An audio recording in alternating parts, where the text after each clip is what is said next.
বিশেষ দিন এটা কক্সবাজার আইলে আলাদা বেশি খুশি লাগে আর কি মানুষজন বহুত আইলে আজ বিশেষ দিন উপলক্ষে একটা মানে মানুষজনের পরিষ্কার পরিচ্ছন্নতা আছে থেকে মানুষ আছে দেখে ভালো লাগে ব্যাগ কিছু মোটামুটি দেখেন সুন্দর এবং ভালোই লাগে। আজকে সমুদ্রের মুডটা অনেক ভালো দেখে হচ্ছে কি অন্যরকম একটা ফিল আসতেছে দেখি মজা করবো আনন্দ করবো বছরের শেষ দিন উপলক্ষে। বছরের শেষ দিন এই দিনগানোরে আসলে সুন্দর করে সাগর ছায়া সুন্দর বছর শুরু করবে আশায় এসছি বছরকাল শেষ করছুম আজ হত দুঃখ কষ্ট যা আছে তা ব্যাগিং সমুদ্র শেয়ার করছুম খালি সুন্দর করে নতুন বছর গান শুরু করছুম সুন্দর করে রিফ্রেশমেন্টের বিষয় আছে ব্যাগ কিছু মিলাই নে আর আজ এসছি এটা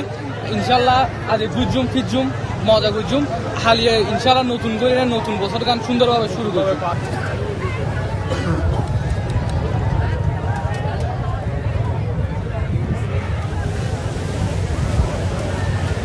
ব্যাগগুলো এটা বহুত মজা করার আনন্দ করার ফুর্তি করার অন্যান্য বার তো এবার আরো বেশি মজা হয়। আমরা এখন চলে যাবেন 2025 আজ শেষ দিন হালিয়ে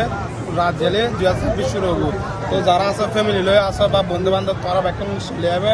আয় আর বন্ধু বান্ধব লয়ে এসে বেশি ভালো লাগে টিয়া পয়সা করা যাবে হাই কোনো লাভই নাই খালে যে রাতে মরে যাবে টিয়া পয়সা লই অনামিককে যাই না হেরগুম তো ঘুরিবে ফিরিবে হলে আর হতা এখন চলে যাই এন্ড প্রচুর ভিড় মানুষ। চলো এটা না আসলে বুঝতে পারতাম না দুনিয়া কত সুন্দর আল্লাহ তাআলা কোরআনে বলেছেন পাবে ইয়া আলা রাব্বিকুম আতুকাজ জীবন আল্লাহ কোন কোন নিয়ামত অস্বীকার করবে আমাদের এটা একটা নিদর্শন না দেখতে আসলে বোঝা যায় না আল্লাহ খুব সুন্দর একটা নিদর্শন আলহামদুলিল্লাহ আল্লাহ দিন এসে একটু ভালো লাগলো খুব এনজয় করলাম।